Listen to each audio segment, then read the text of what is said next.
per la vostra assistència, moltes gràcies als organitzadors, també a la Universitat de València, a la facultat, per hostatjar aquest acte. Jo m'havia preparat una miqueta d'introducció sobre la situació valenciana, però he fet ara uns canvis perquè penso que si no quedaria una miqueta avorrit que tots redundéssim en la qüestió. Ara el que toca és presentar a Ruth McElroy. Hello, Ruth. Thank you for coming.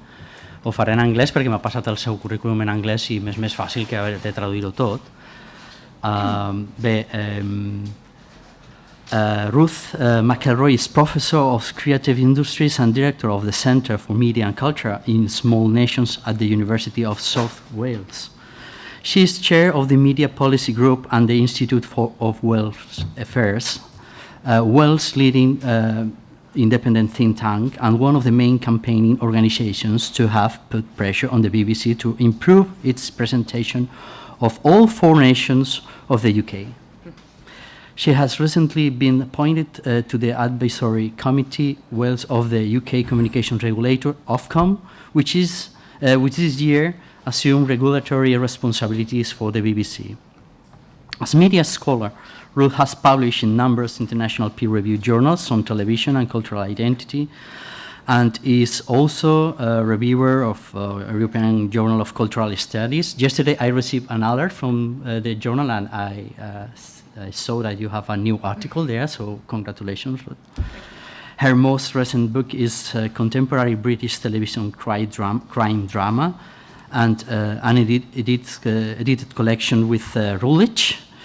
And in 2016, she edited a special issue of the Journal of Popular Television on television in small nations with contributors from Canada, Denmark, Flanders, Ireland, and other countries. In 2016 too, she leads an international research network funded by the UK Arts and Humanities Research Council on television production in small nations. This in partnership with Professor Anne-Marie Wade at Aarhus University, Denmark, and with the broadcasters S4C and TG4. Well, Ruth is currently preparing a report for the independent inquiry into the Welsh language broadcaster S4C, which seeks to place the broadcasters in a comparative international context with other small and minority language public service broadcasters. I met Ruth for, I think that's 7 years ago, in 2010, when I was invited to Cardiff, to then the University of Glamorgan, yes. To offer a comment on their research on landmark television in Wales.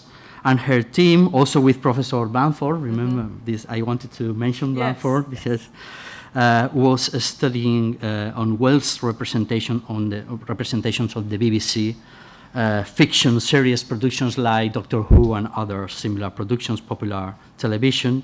And they did an excellent job, and they are now pioneering British research on minority languages, on small nations and cultures. So thank you, Ruth, for coming to Valencia. You know that I'm traveling from Tarragona in Catalonia, and we have now quite a struggle moment. I suppose you are a bit puzzled with what you are listening about Valencian context and media. It's normal. We are also puzzled. We all, especially also scholarship and scholars, but every people in general we are quite in a struggle moment, as you said. Don't worry. So you see that we are crossing a critical moment, and we are very aware about the importance, about the relevance of the public television services to protect and also to represent people's culture and language. So I'm sure that we are going to spend a nice moment with Ruth. Thank you for coming, and it's your turn. Thank you very much, Enrique. Buen dia, it's a great honor to be here. I'm already very much encouraged just from the conversation on the panel here, and feeling that whilst I might not have all the sensitivities and knowing the histories of what's happened in Valencia, but I have some understanding and appreciation of some of the dynamics, and feel that some of the issues are very, very familiar to those of us working in Wales. So in this lecture, what I'm going to try and do is to outline what I regard as some of the principal values of public service media.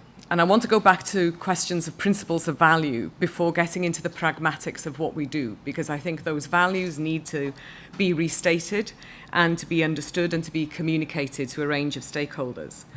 Some of the challenges being posed to these values are expressed in policy and in practice, but I'm also interested to think about how we share examples from across Europe of some of the strategic and tactical responses by public service media, including, of course, those serving minority language communities. So we know that PSBs, I'm going to use PSB generally instead of saying public service broadcasting all the time.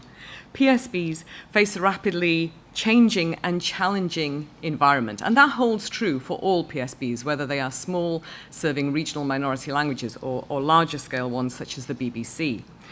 Along with responding to changes driven by technology, PSBs in small nations in particular negotiate several competing demands to sustain linguistic vitality, to provide cultural diversity, but also needing to gain or retain political support for public funding, and I think we will probably have to come back to that issue of funding again and again, maintaining viewing figures, supporting indigenous production, and competing, I would say also, in an international marketplace. So I was very struck this morning talking about collaboration. Of course, the particular contours of the media landscape varies between nations and between PSBs.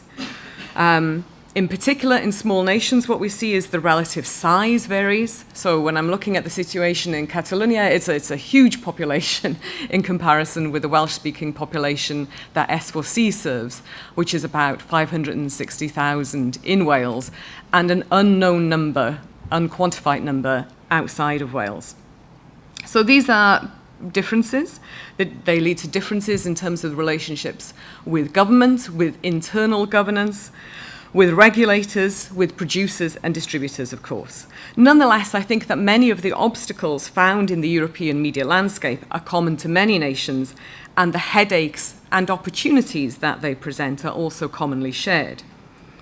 And some of these, I think, include what I would think as an academic, I suppose, as the kind of neoliberal challenge to conceiving of broadcasting as a public service. So that concept is in itself part of what has to be constantly restated, fought for, but also articulated in ways that are meaningful to contemporary audiences.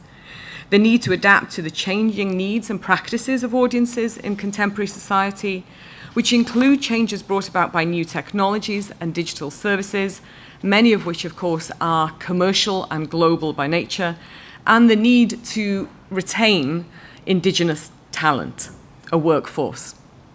So along with my colleagues in the Centre for Media and Culture in Small Nations, I've been interested in using this concept of small nations to understand questions of scale, but also sustainability. And this kind of work is always involving balancing a concern with many general tendencies in PSB and the globalization of audiovisual production on the one hand, with real attention to the particularity of cultural and political contexts in different small nations on the other. So the network that that Enrique was referring to, Television from Small Nations, was very much interested in looking at this collaboratively and to think about the particular challenges and opportunities working in minority languages. So for me, the concept of small nations is less about how you define small, how small is small. Instead, it's more about thinking about questions of power. It's about how power operates in the creative industries today. It's impossible to undertake work on small nations without having power, cultural, national, and global, at the forefront of one's mind. So to speak a minority language is to some degree to always have power on one's mind and on one's tongue. We're well placed to analyze power and its operations. So I want to show you for a moment an example of what Gunther alluded to, of how the BBC, at its worst, at its most London-centric, represents the language that I speak.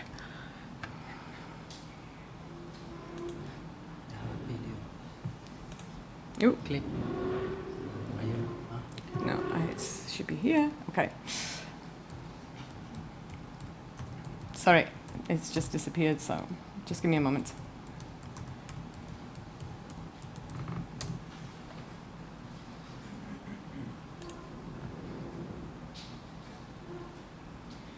Okay, so this is a clip from the BBC programme Newsnight, which is a late night, very prestigious, major news programme. The Welsh Government has set out plans to change the way it promotes the use of the Welsh language today. Now, this is a sensitive area of public policy. Inevitably, any change can cause a row. Just give me a sec. Yeah. And let's try it again, okay. Those keen on Welsh, to some extent, feel that one innocuous-sounding proposal, which is to abolish the job of Welsh Language Commissioner and replace the job with a Welsh Language Commission, is a potential threat to the identity and culture of Welsh speakers. The government of Wales has talked of the bureaucracy. Okay, yeah, because I don't think people can hear. I can explain what happens in it, but... I thought there was something. I'm not, can you tell me where the audio comes from this? Because if I put the microphone right next to it, it might be better. Yeah, because there's. So I thought there was some audio system. Play it now. Of the current rules and the need to reform them. So should they be trying to make life easier for Make example, it non-Welsh companies? bigger here. Or should they be doing more for the language and the people who speak it? Before let me infuse some facts into the debate.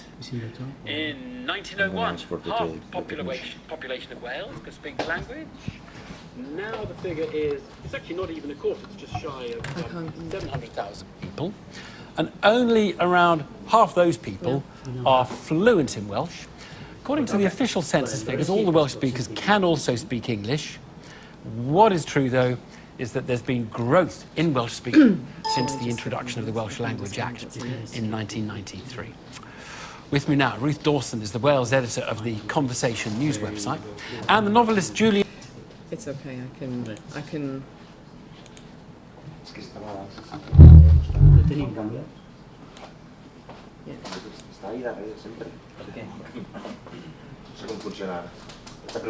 I'll give this a couple of moments if they can sort it out, and if not, I will tell you. I will try and act in the manner of the BBC. I've got my face ready. sorry. That's okay. So, yeah. They try to arrange this, but Yeah, that's fine. Let me just escape that. Go back. Okay.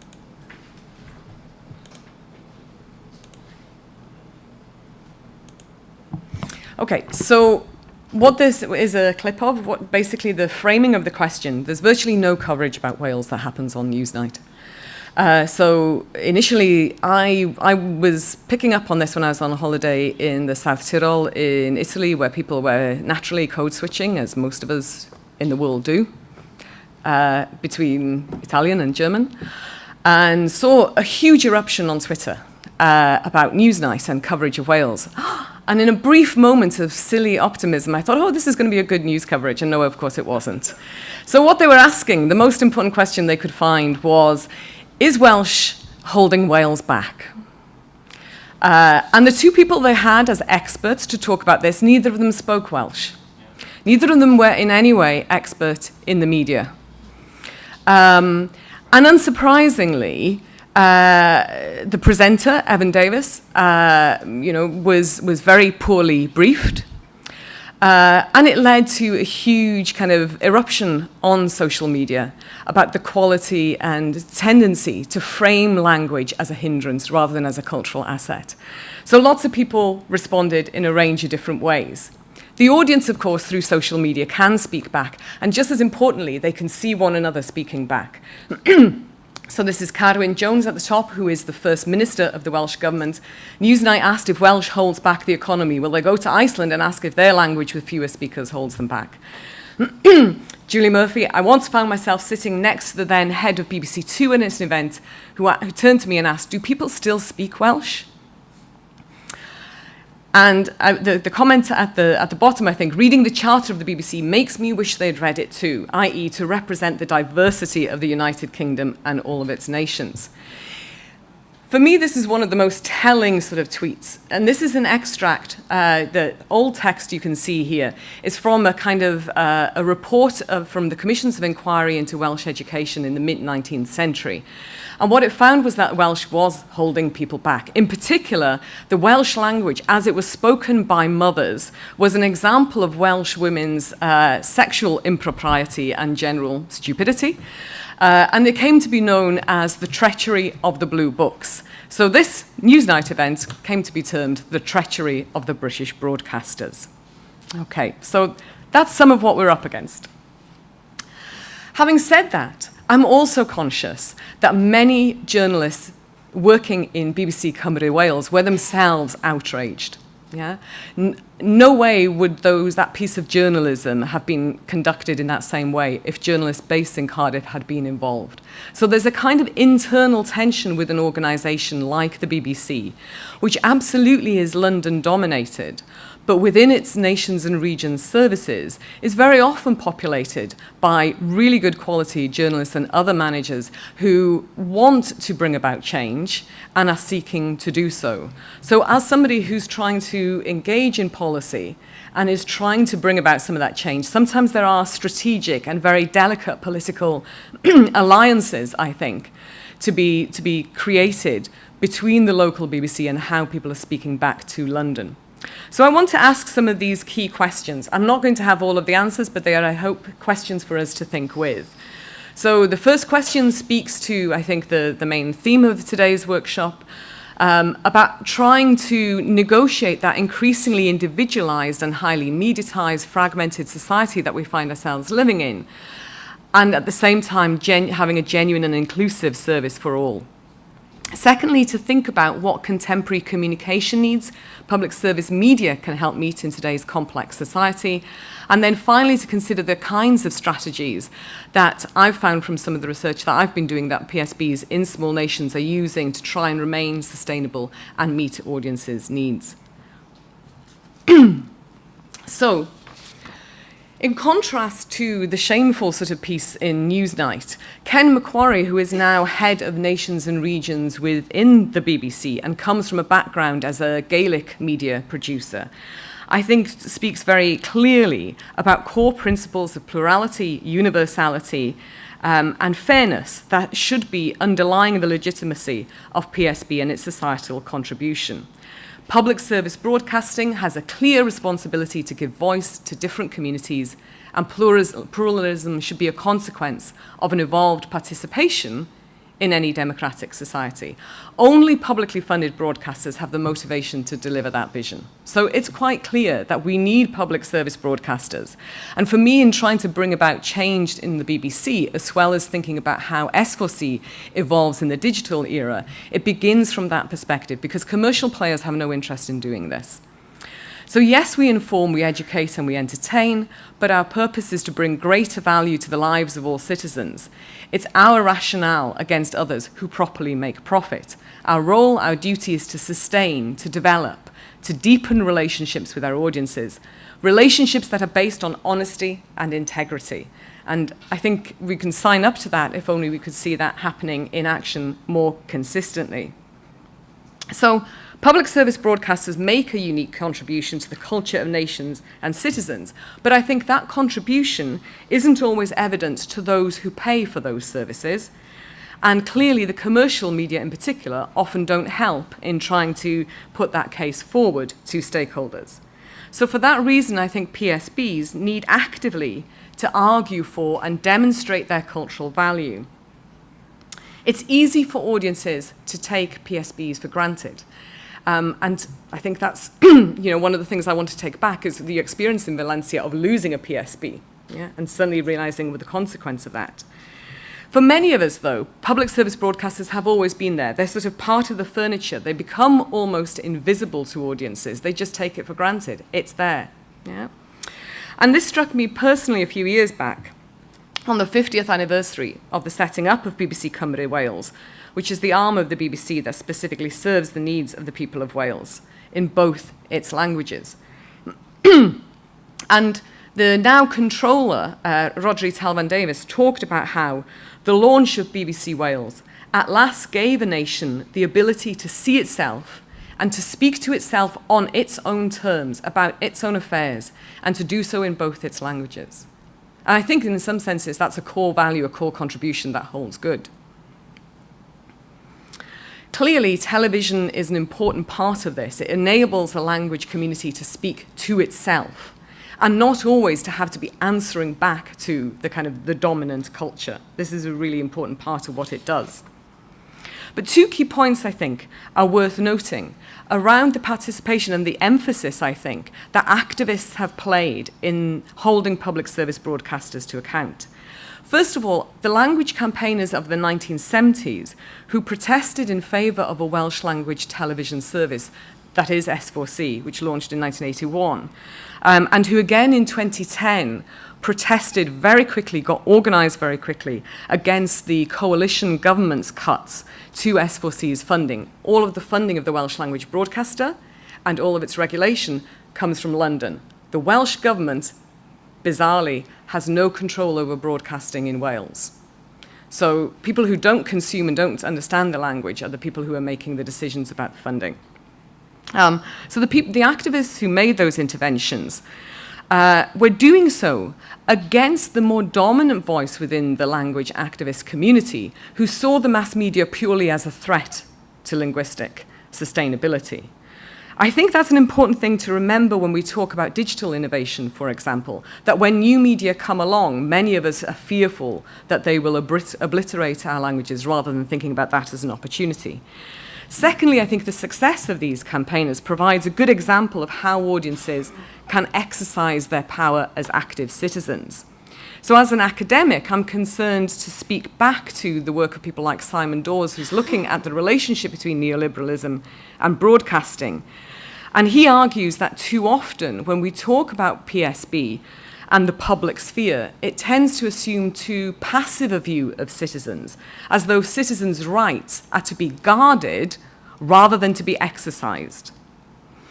Against this, I would say, minority language media campaigners provide a really powerful example of the capacity of audiences as citizens to bring about change. And I think this matters because the conviction that change is possible, that governments and that public service broadcasters can be made to listen to audiences, I'm thinking here particularly the kind of BBC voice, is itself under threat in a neoliberal era, as it realigns the interests of audiences with those of consumers in a marketplace. So the insistence on the citizen, I think, is important, but to understand the citizen as an active agent, not as a passive recipient of rights given from government. So many public service broadcasters have responded to these challenges, of course, by restating the importance of their core news services as the prime example of the unique role they play in trying to sustain the public sphere by informing citizens. This can be especially challenging in the UK because of the evolving constitutional arrangements, which we've seen over the past 20 years. And it's 20 years almost to the week since devolution in the UK, the vote. So in particular, we have seen that one of the main problems is that while the devolution of powers and policy making has devolved to governments in Wales, in Northern Ireland, and in Scotland, the media hasn't necessarily always kept up. Prominent Welsh politicians, including the former National Assembly presiding officer Rosemary Butler AM, have identified a lack of media coverage about the Assembly as contributing to what she terms the democratic deficit. And this is a term that's used very frequently, right? The public's understanding of politics and public policy in Wales lags considerably behind their grasp of UK-wide politics. Despite 9 in every 10 adults saying they have a real interest in news about Wales, our latest survey found just half of adults in Wales could name which party was in government at Cardiff Bay, and only 31% could name Wales's First Minister unprompted. That's a problem. So, nonetheless, to conceive of the public sphere, purely in terms of political information is, I think, a mistake. Yes, independent, impartial news services free from state control are absolutely vital to PSBs, and evidence shows that they remain highly valued by audiences, and I think this is really an important point to say. But nonetheless, we have to go beyond news alone. And interestingly, when he was appointed as Director General of the BBC, Tony Hall came to Cardiff and made this very point. There are some aspects of national life in Wales that are not sufficiently captured by the BBC's own television services, including comedy, entertainment, and culture in those categories. Does this matter? Of course it does. The vitality of any nation must surely rest on more than just its journalism. One cannot fully realize a nation's creative potential or harness its diverse talents through the important but narrow prism of news. Again, that was very welcome, but it's taken another 2 years for that to actually start to be realized through a lot of sort of insistence that the funding in Wales needs to be increased, because these kinds of genres require funding, of course. So one of the challenges in Wales has been that the BBC has responded to the regulator Ofcom to try better to represent the nations and regions by moving production outside of the M25. And the M25 is the motorway that circles around London, basically. So rather than investing in indigenous programming specifically for Welsh audiences, what they did was to move key production centres from London to other parts of the UK. So what came to Cardiff was the major kind of innovation around very high-end drama studios. So the kinds of shows like Sherlock or Doctor Who or Torchwood or whatever, Upstairs, Downstairs, are getting made in Cardiff Bay, which is great, and many people welcome this, not least the Welsh Government, of course, because for the Welsh Government, as part of its creative industries policy, in a post-industrial society like Wales, Wales is one of the poorest regions of the UK, there are potentially real gains around job creation as well. And for many governments, that economic value rings really quite loudly. It's a really important thing for them. So whilst that has been welcome, actually what it's not done is to address the question of representing the diversity of Wales. Because you can watch a show like Sherlock, and most of the time what you're watching, you think, is London, and it isn't. It's Cardiff. It's the toilets in the building where I teach, which is where most of that is actually shot. So Wales is always made to look like somewhere else, right? So this is one of the things that we have been sort of putting pressure on, and through the policy group that I've been chairing, we have brought about some of those changes. One of which is actually to increase the funding to an additional £8 million to start to commission more high-end content. As the case of the Newsnight clip shows, though, I do think sometimes public service broadcasters can be their own worst enemies. And this is especially the case when they fail to live up to their own public purposes and to the expectation that they should be exemplary in their commitment to equality. And in the UK, this has been at the forefront of public debate this summer, when the BBC was forced to reveal the salaries of its highest earners. This is a real problem in Britain, talking about money, right? So it was all over the press, which resulted in striking evidence of a really big gender and ethnicity pay gap.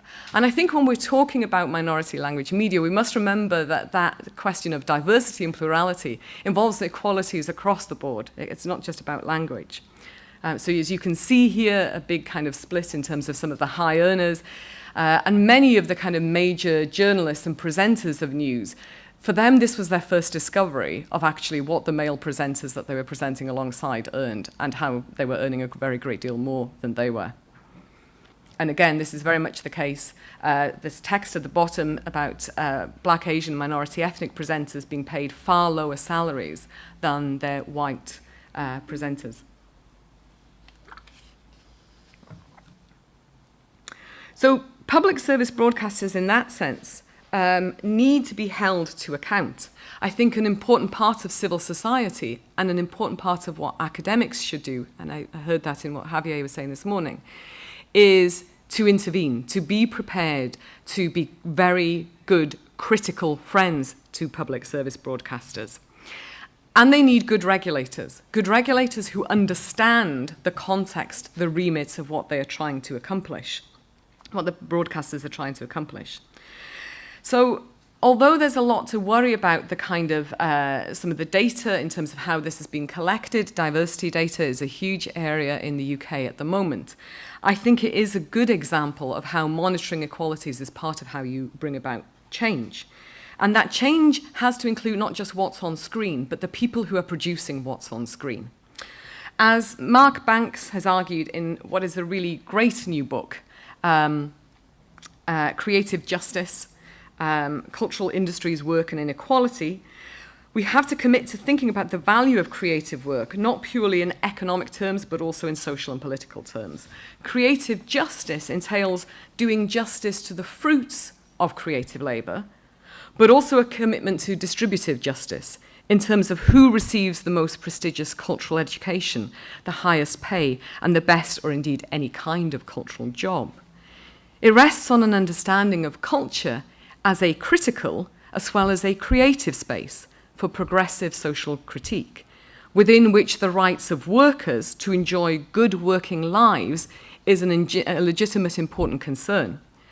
So cultural labour scholarship, together with many governments and trade unions' own data, tells us that many cultural workers operate in a freelance, precarious labour market where they are routinely underinvested in terms of their training needs, and where they are increasingly made to shoulder the risks of creative production. So in many cases, this is what I'm seeing, is a transfer from corporations taking the risk to individuals being responsible for taking the risks with their own careers. So while global media companies are very often the beneficiaries of government tax incentives. The Welsh Government, for example, has tax incentives when Hollywood producers come to Wales. They're also the beneficiaries of public investment in education and training. They have a highly skilled workforce they can work with in Wales. These global corporations, we know, take very limited interest in making substantial long-term investments in the people whose skills they absolutely rely upon. So I think there's a really big question here about how regulators need more actively to turn their attention to the workforce and to really consider how that might be part of what they actually need to be regulating. And it's quite encouraging, I find, that the person who heads Ofcom at the moment, Sharon White, who is the daughter of West Indian immigrants, has been very active in this.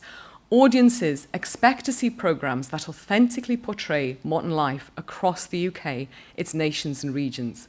And the best way to achieve that is for broadcasters to widen the breadth of talented people working on and off screen. Too many people from minority groups struggle to get into television. That creates a cultural disconnection between the people who make programmes and the many millions who watch them. I think that's a very succinct, powerful argument from her. And it will be good to see how that agenda starts to evolve. So if some of the obstacles facing PSBs are of their own making, many are not. We know that contemporary Western societies are now far more ethnically diverse, with increasing gaps between rich and poor, and huge changes, of course, in the position of women in the workforce. Sociologists point to how these post-industrial societies have become increasingly fragmented, and many of the sort of anchors that keep people rooted in communities, membership of trade unions, for example, have tended to loosen in this period. And in broadcasting, this fragmentation, of course, isn't only social in origin, but it's the result of many decades of deregulation that have meant that competition and market values have come to the fore. During the same period, globalization has impacted on several aspects of television, ranging from the international mobility of co-productions to the concentration increasingly of global media ownership. So the remit, funding and delivery of PSB has evolved as a result of many of these policy frameworks and a broad array of neoliberal influences, which aren't uniform but take different shape in different cultures. And this really came to the fore in the conversations we were having with partners in Denmark and Norway and Sweden in particular. So Trina Sivertsen, for example, in her work on what she terms the media welfare state, argues that Nordic media and communication systems are quite distinct and are more resistant to this kind of emphasis on market forces that is part of the kind of wider neoliberal agenda. So she talks about universal services, editorial freedom, a cultural policy for the media, and last but not least, a tendency to choose policy solutions that are consensual and durable, based on consultation with public and private stakeholders, are the kind of 4 pillars of what she terms a kind of Nordic model, what she describes as a kind of media welfare state. I think the situation in these Nordic countries is in many ways very distinct. Very often in our conversations, people assumed that the relationship within the UK between Northern Ireland, Scotland and Wales would be compatible, and it really isn't.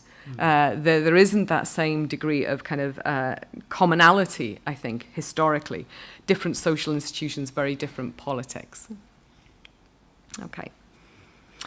In her analysis of DR Denmark's in-house production unit, DR Fiction, Eva Novrup Redvall points to the tight focus that has been developed there on producing content that will travel.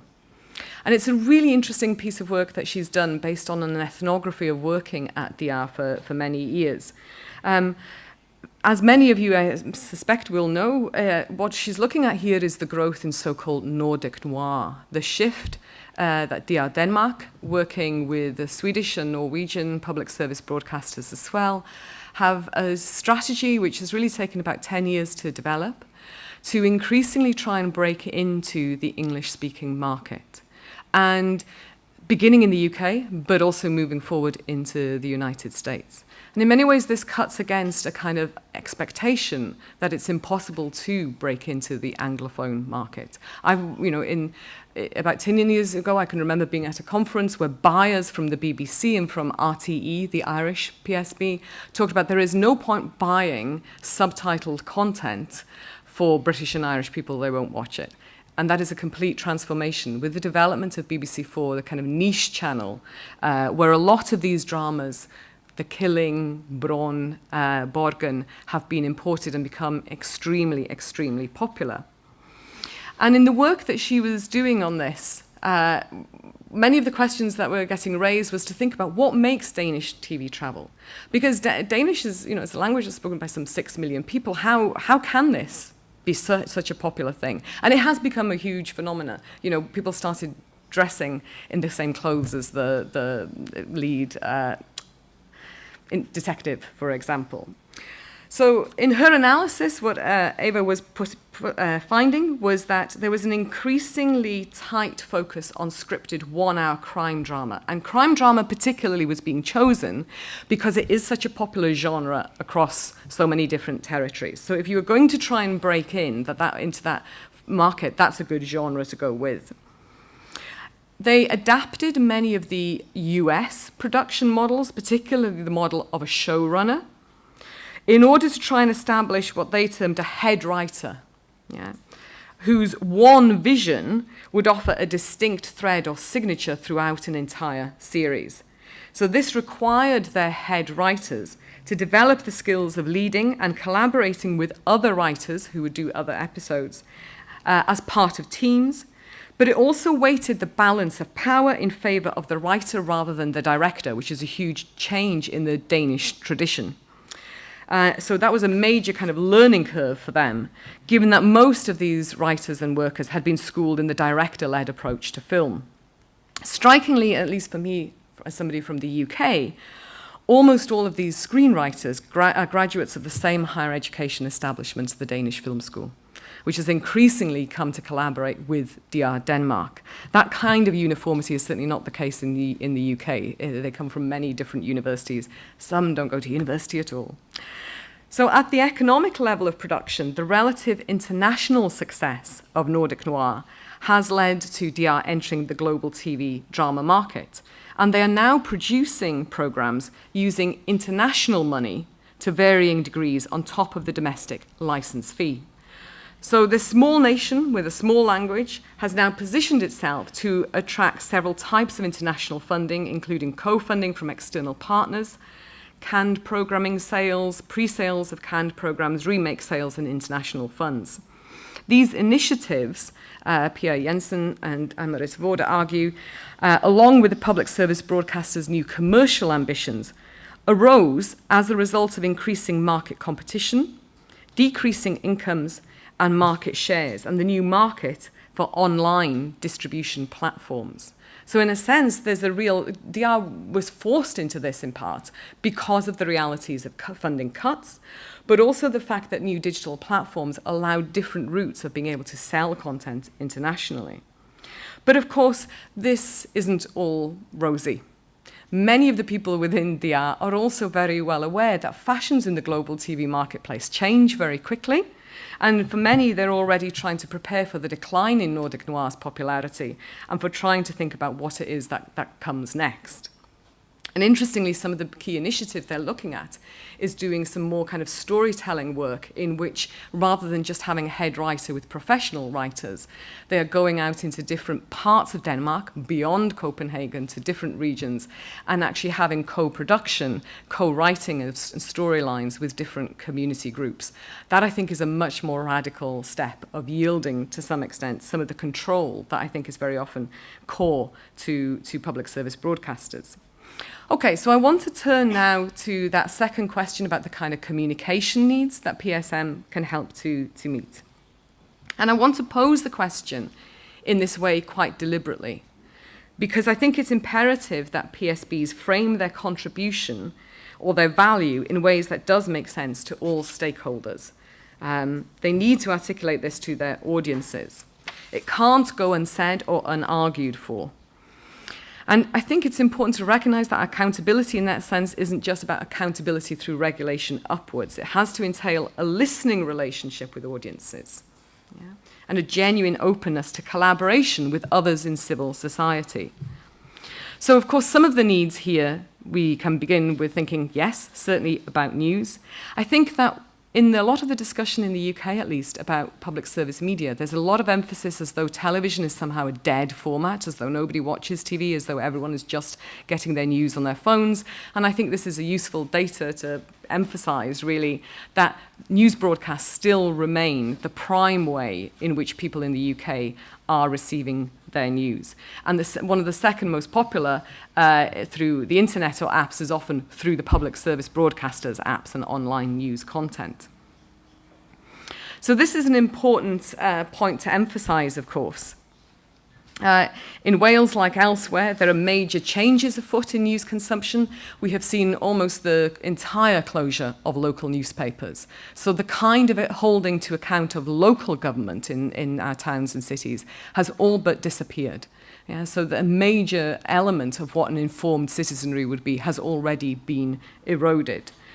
Established media, of course, face a simultaneous challenge from digital disruption, from these kind of new commercial and political forces, but also they retain their popularity. They continue to be used and to be trusted. And that sense of trust, of course, is vital. That's why the poor quality coverage from the BBC, for example, of the referendum in Scotland mattered so very much, because once you lose trust in a PSB, it's very, very hard ever to regain it, of course.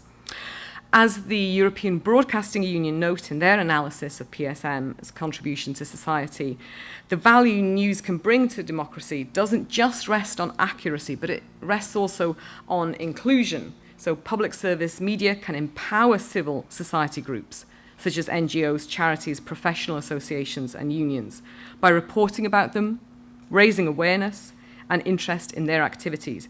They can also offer them airtime and make PSM facilities and expertise available. And I think this is a much bigger challenge, in a sense. It's not just about reflecting on screen, but recognizing the voices and who's creating this content. At a conference recently, we realized that the National Museums of Wales, the museums and galleries, have almost as high a number of people producing audio-visual content as some departments of the public service broadcasters in Wales. But these things are not connecting. This is a waste, I think. Yeah? We need to think about who is producing this content and how public service media can become a platform, the route by which people discover this content. Okay. So one of the other contributions, I think, that we make through public service media is to infrastructure. Okay? In the UK, for example, this has been a consequence partly of government because of the move from analog to digital. Without public service broadcasters, much of the infrastructure for digital innovation would not exist. And I think it's important to emphasize that because, again, if you listen to a lot of the media coverage and a lot of politicians will assume that it's commercial players who are doing this. They're not taking the initial risk in product development, for example. It's very often PSBs who are doing that. One of the examples of this, of course, is the development of catch-up services. This is some figures from last month from Ofcom in terms of the popularity of which services do people use for watching programmes and films in the UK. So this is one of the kind of more obvious instances using catch-up services as an example of innovation to try and meet the kind of changing media consumption needs and patterns of audiences. But how catch-up services are designed is also something that I think really matters. It's often the case in the digital landscape that it isn't the existence of content which is the problem. It's the findability of it, yeah, and how it's presented to us. So the BBC's iPlayer, its main catch-up service, looks like this, for example. And what it tends to do, how people tend to use it, is they tend to search either through genre, as you can see here, drama, documentary, and, yeah, exactly, I like crime drama, so I'll look for that. Or they tend to look for a show they already are following and they've missed an episode. What's very hard to do, if you look at that kind of interface, is to find anything that is specific to a particular nation or region. Yeah? So you're making the findability so much certain types of content. And this is why BBC Wales has announced it's going to try and change what it's doing. Investment that we've BBC in London. There's a big debate around whether what we should be doing is thinking purely about putting that into programme production, or actually, what about a digital online channel? Yeah?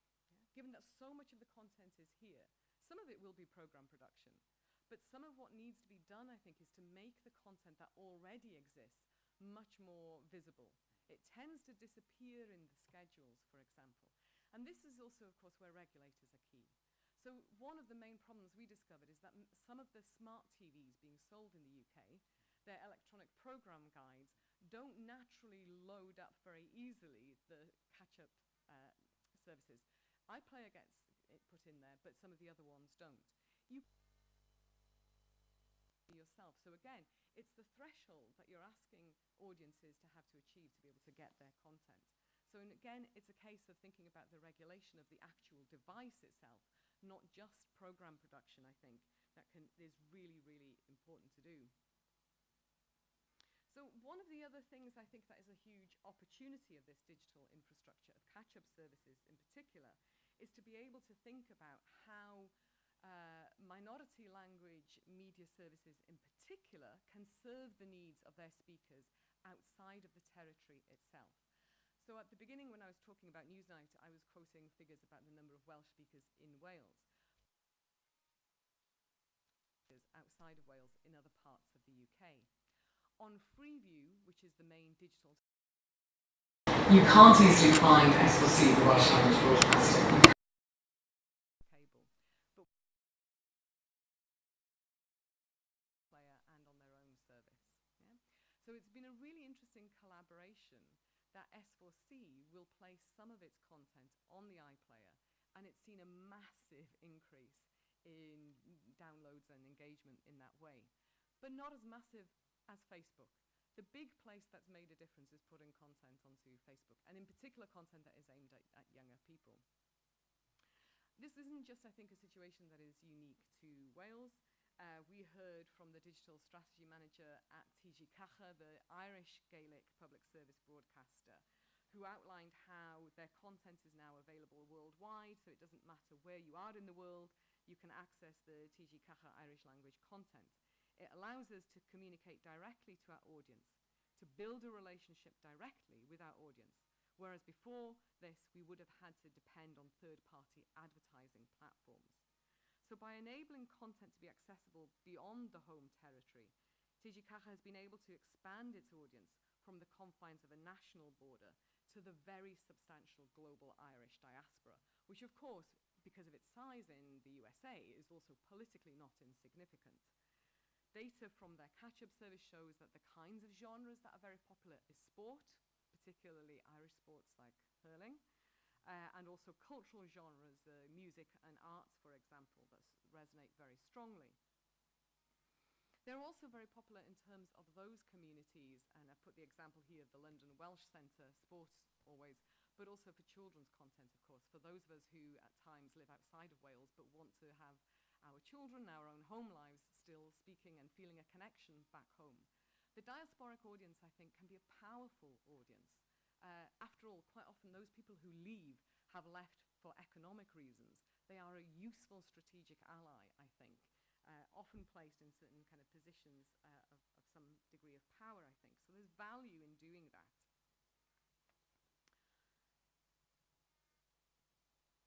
I wanted to also just insist here in terms of the popularity of public service broadcasting. Just a week after the Emmys, I think a lot of the media coverage would have you think that Netflix is the sole producer of drama. These are the most popular programs last week in the UK.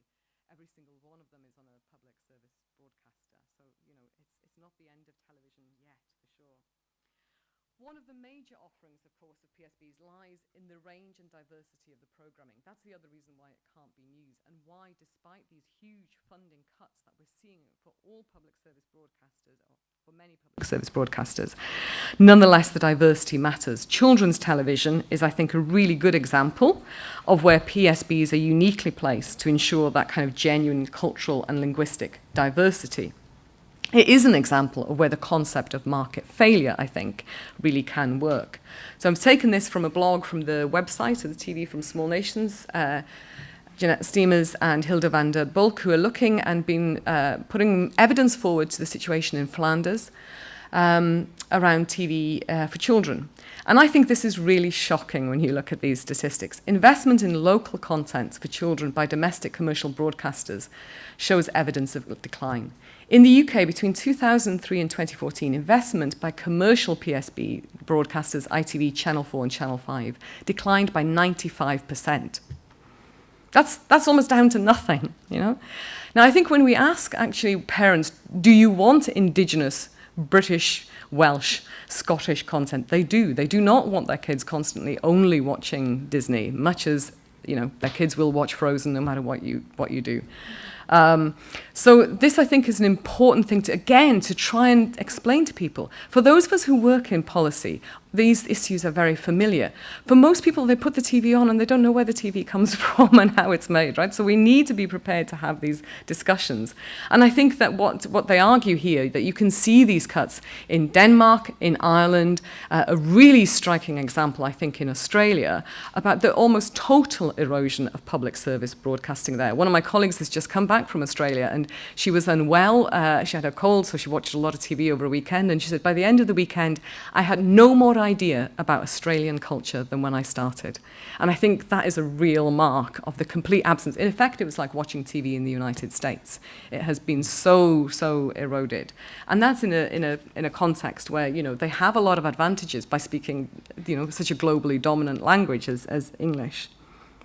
Okay, I want to show a final clip, and hopefully this one will work. Okay, and it's from a crime drama made by Fiction Factory, an independent production company, which is based in an arts centre in Cardiff, made for S4C, the Welsh language broadcaster, in conjunction with BBC Wales, and was then distributed by All 3 Media through Netflix, through DR Denmark, and a range of other places. It's called Hinterland y Gwyll. Gwyll is the Welsh word. It means a kind of twilight. It's, I think, a very beautiful piece of work that very deliberately tries to capture a sense of place. The people who are involved in making it have a background in film.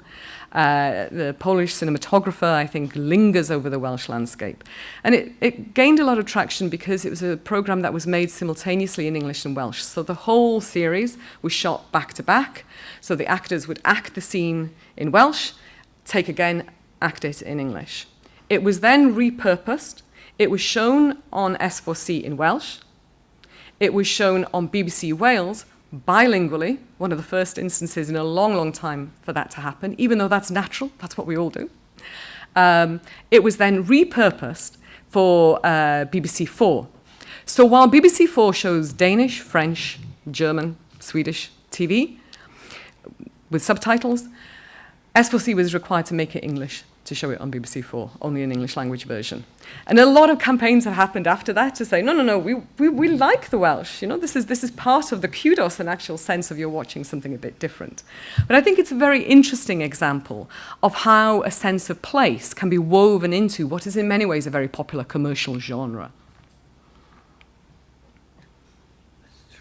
Let's try. And yeah.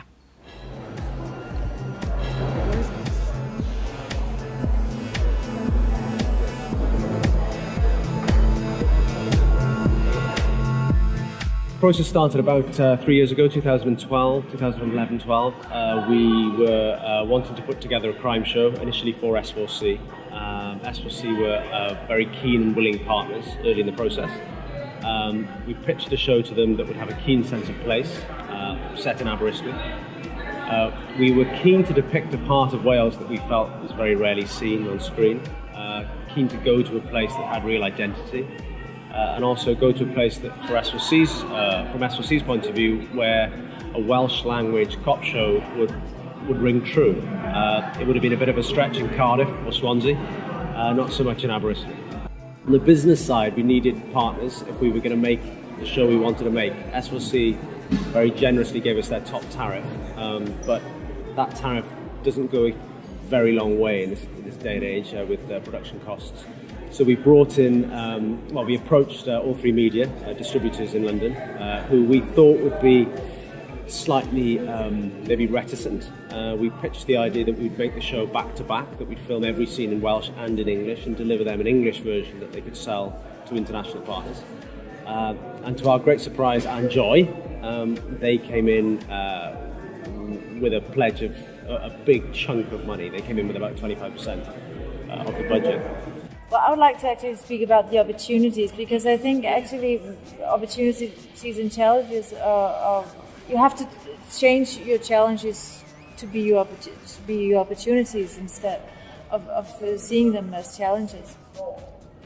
And yeah, there's a language thing, and also the budget, the financing.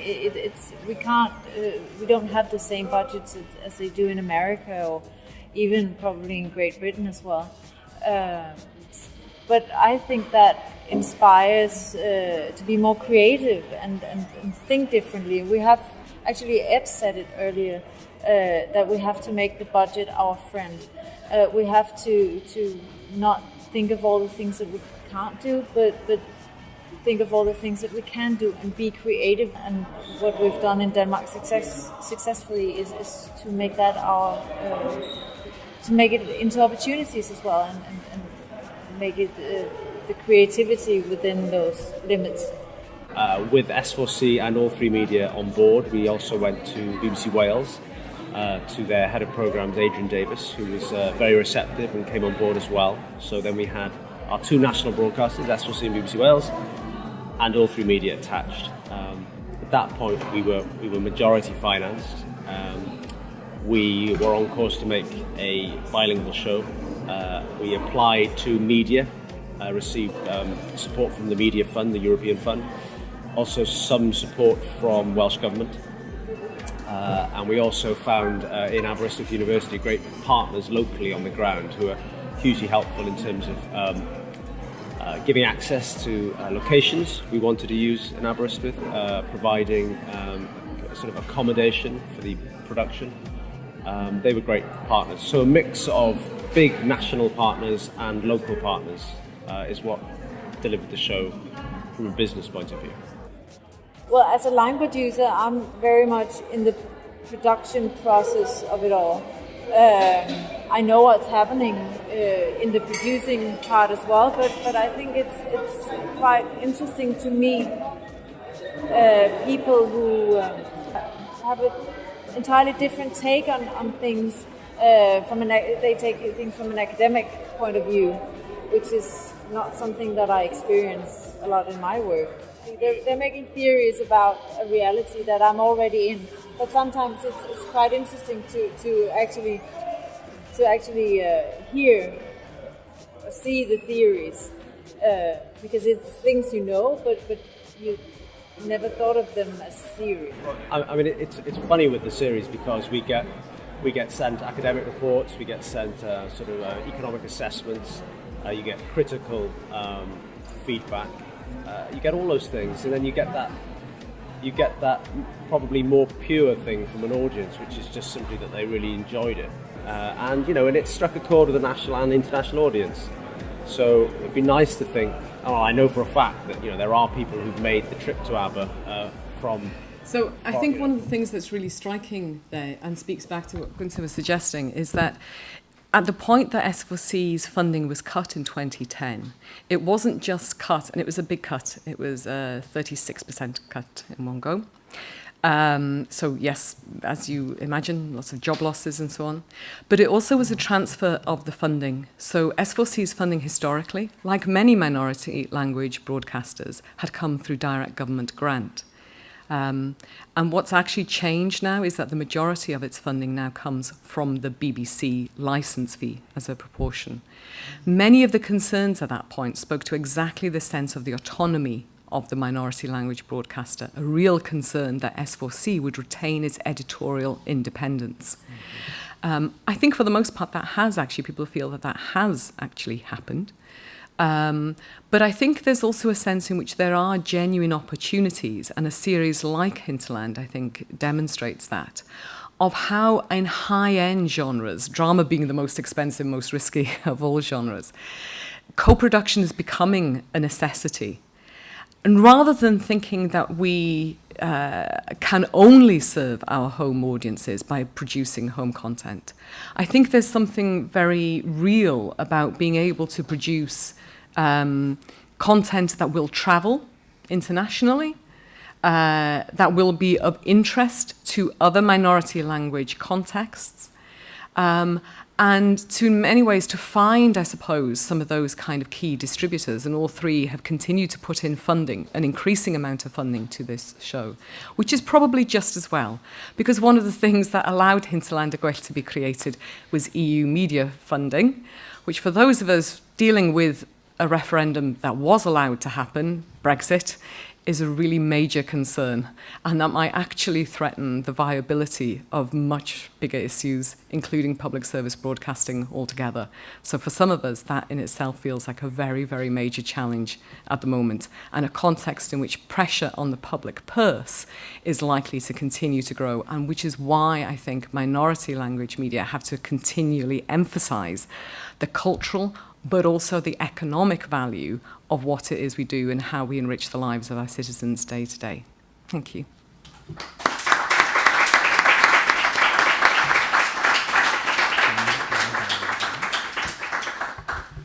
Thank you, Ruth. Gràcies. Podríem encetar uns 20 minuts, no, de debat, si us sembla bé. Moltes gràcies, Ruth, per la teva interessant contribució. M'agradaria que el públic, doncs, crec que sí.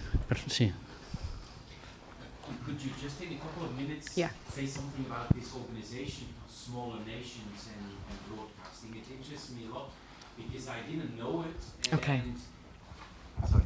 I didn't know the organization. I do know Midas, for instance, who is an organization who is for print media, who publish in minority languages, but I didn't know there was such an organization for audiovisual, and I would like to hear a little bit more about that. Okay, so there's two organizations, I think, with Whitburn, which people are familiar with, the World Indigenous Broadcasting Network, I got that right, which is an alliance of, I think it has maybe 14 members of minority language broadcasters. And the network that I was referring to is a network which I managed to get some funding for from the Research Council in the UK, which is, we don't currently have funding. I'm looking at securing more funding to continue.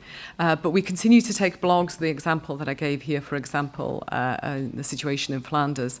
And it's really partners between different broadcasters, TG Caja, S4C, I think we've had people from BBC Alba, but also academics, because I think that one of the things that tends to get excluded is to think about the talent, the workforce, and what you need to do. Because one of the things that minority language broadcasters do is it makes it possible for people to have working lives through the medium of their own language. So as an educator, as much as a researcher, I feel that matters. Yeah. Thank you. Do you need this maybe for any questions? Yeah. No, se val. Yes, no, I was in English. About the TV series you just introduced in the middle of the presentation, Highlands, I believe. I just checked on the internet a little bit how it moved, let's say, to another countries, and I've seen that it has been translated or subtitled into several languages. It has been broadcasted through Europe. I believe in France it has been aired into Netflix, which is a huge platform. And I believe that also exists a Breton version, let's say, like I presume it's subtitled into Breton or something like that. So, I mean, it's a TV show. I didn't knew about its existence, but I believe that is, it's something maybe, let's say, think to be minority or made from a minority community can have a nice, he can be. Absolutely. And I think, very much the aesthetic of the show, the pictures don't really do it justice, is, it's very deliberative, it's placing, it's making you look at the landscape in particular ways. It's quite high quality if you think about HD TV as being one of the ways in which you get that kind of sharpness, that texture and so on. So, and that's also where, of course, co-production becomes important because you need the money to be able to get that kind of, production value.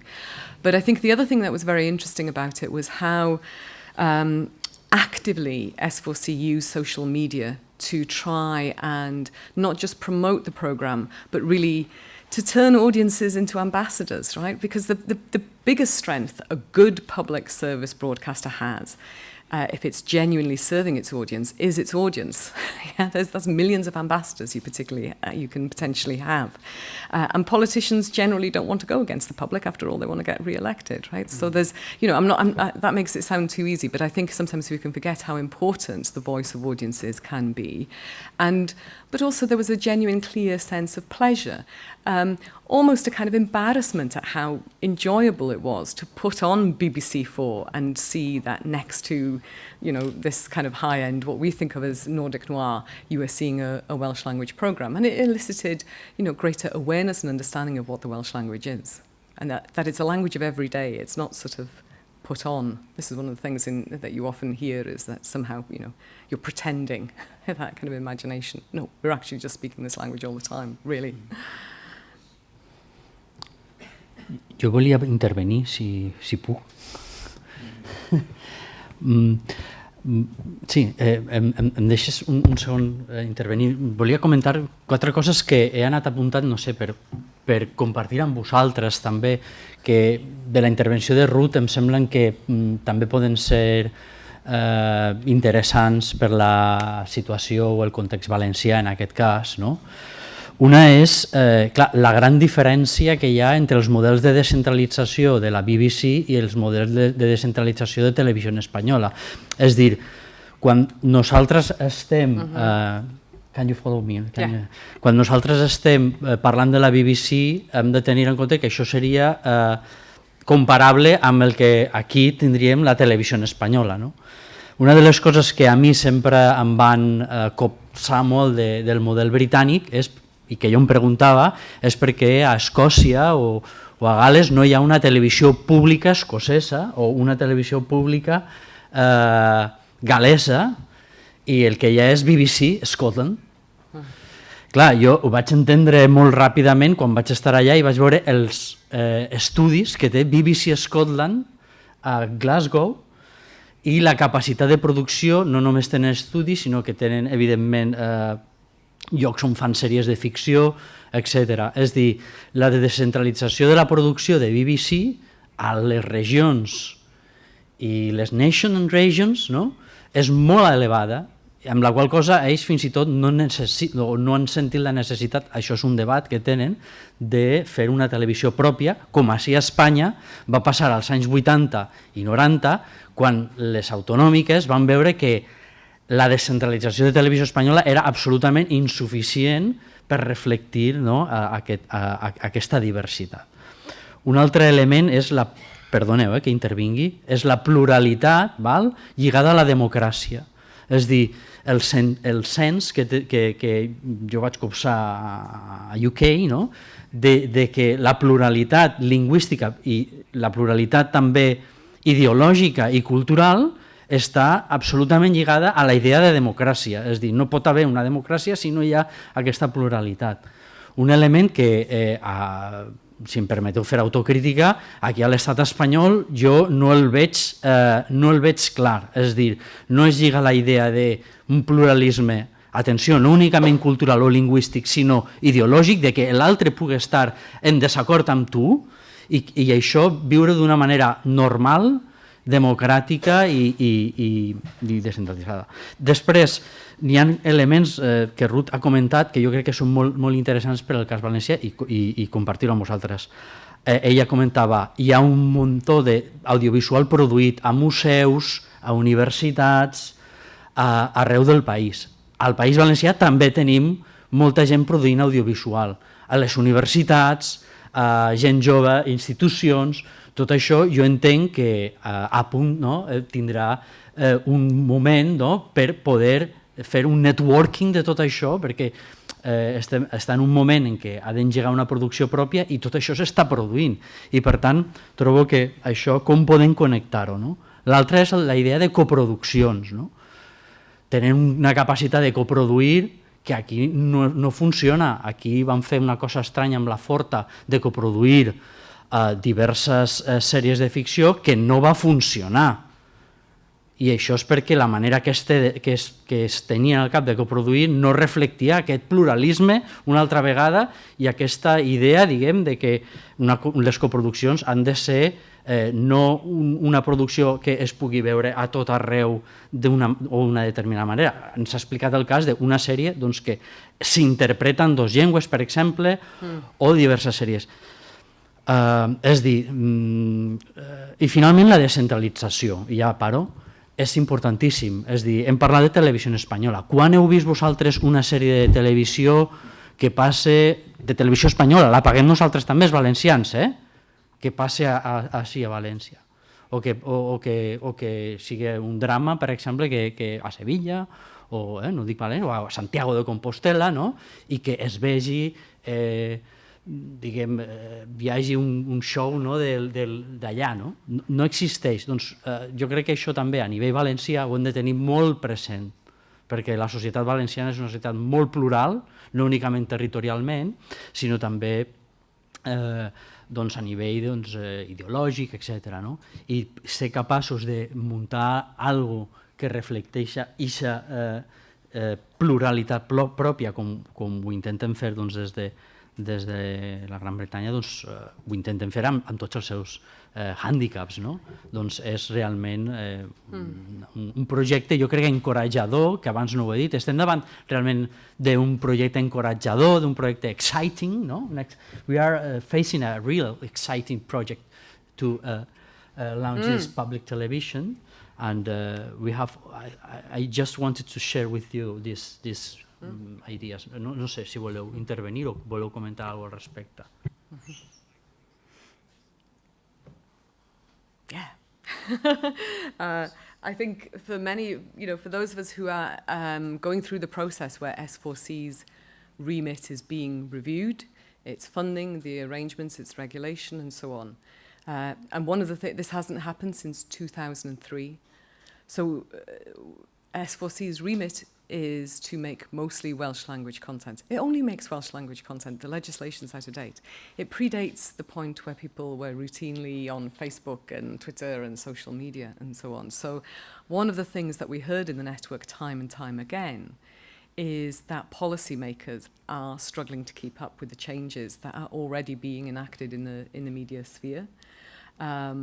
But also, the other thing I wanted to just pick up from what you said here about the kind of plurality of representations of place is to note that that actually tends to work with audiences. So the BBC's data shows, for example, that it can, if it chooses to, deliberately spike audience ratings by putting a show set in a particular location.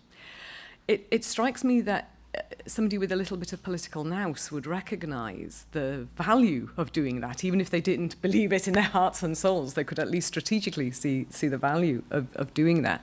People like to see that diversity. Yeah, it's not a weakness in that sense, so long as the quality of the script, the story, is really key. And I think that the case of something like Nordic Noir or Gwyll is interesting in the way in which, if you look at the kinds of crimes that have been key to the storyline, and why I think that has also enabled that content to travel. Because some of the crimes that are being looked at there, I suspect, are things that in our societies across Europe are really big issues. So questions of migration, the kind of modern slave trade, for example, lots of stuff around terrorist organisations, also a lot around kind of sexual crimes, paedophilia, and the kind of, I think there's one about the kind of politicians or the church, for example. So yes, there are particularities. The language, the place enriches that.